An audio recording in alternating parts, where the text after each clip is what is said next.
morning, good afternoon, good evening, beautiful señorita out there. Kung saan man kayong sulok ng mundo, magandang umaga, hapon, or gabi sa inyong lahat. And it's early morning, dumating yung aking parcel. And syempre, hindi na tayo makaantay, mag-unbox, diba? Pinagsubok, mga mumurahin lang yan. Actually, Shein lang yan eh. So, Shein or Shein, I really don't know yung pronunciation kasi maraming nagsabing Shein, may Shein. So, hindi ko na alam kung ano yung tama. But anyway, yeah, alam nyo na yan. So, ano lang, mga small things na just for fun. Just for fun, pero it cost money. Small money anyway. And by the way, may isang senyorita na may utang daw sa kanya and hindi daw binabayaran. Ngayon, nalaman ng senyorita na bumili ng appliances. Ganon. Bumili ng appliances, inuna yung luho, pero yung utang hindi binabayaran.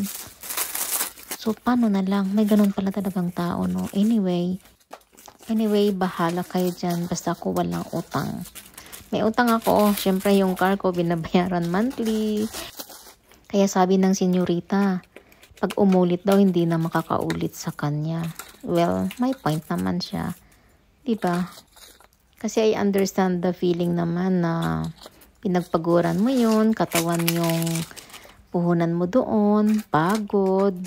Siyempre, hindi naman kasi yung pera is umuulan. I mean, hindi mo naman sinasalo yung pera, pinagtatrabahuhan mo.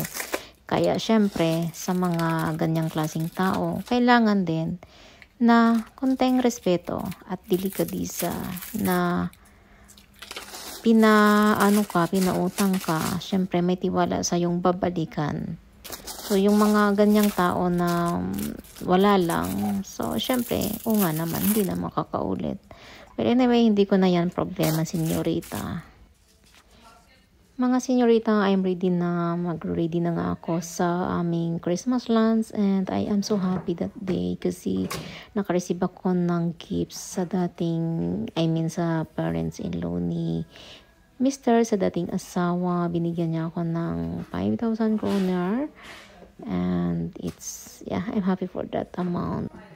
Malaking amount din naman kasi yun pag i-convert natin in peso.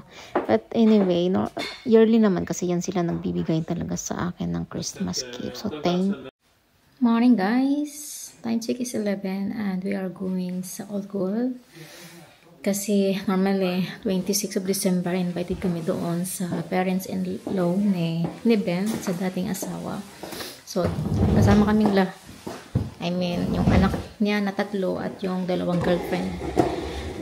Anak niya, yung babae kasi walang boyfriend. So, yes, 7 kami ngayon. Pupunta doon. It's a long day to guys. Kasi more on sila, kain, and alam mo yun, kain, laro, ganon. So, yes, and see you. Say hi to madam. Goddag. Where are you going, Mas? Vi skal til juleparty. It's like Christmas lunch. Skal vi lade den sove? Yeah, let it so. Yeah, the boss skal be here. Oh, yeah.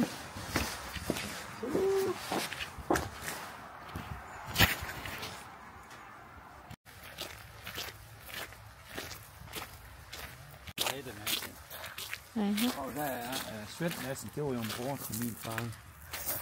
Og Mads, det var jo min bedstefar. Og Agni var min bedstemor. Agni, ja.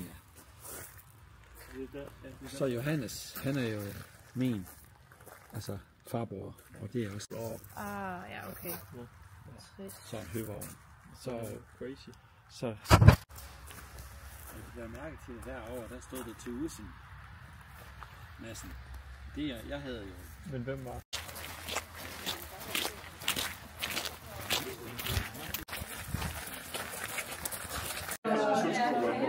Hjemmesko.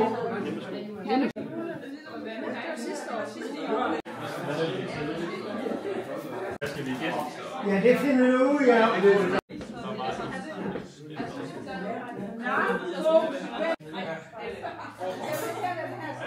Du har kørt med på en stav. Ja. Så det er sådan her. Det er til små drenge, det ved du godt. det er toppen af brænd til. Det er til små Men det er sådan drenge. en, Det er til Bjørn og Gunn. altså, Sådan er de her tallerkener der. Ja, så du laver en film, hvor det skal du de kan have. se, du holder en stav. Er de det? Nå, for Så er det søren. bare som om, at der hænger Hvis du, det er Bente. Jeg kan godt med. Kan hurtigt komme. en af julens højdepunkter. Det er så.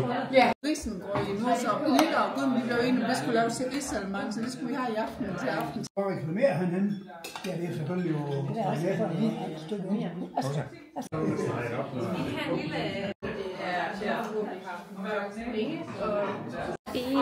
Vi skal hjem.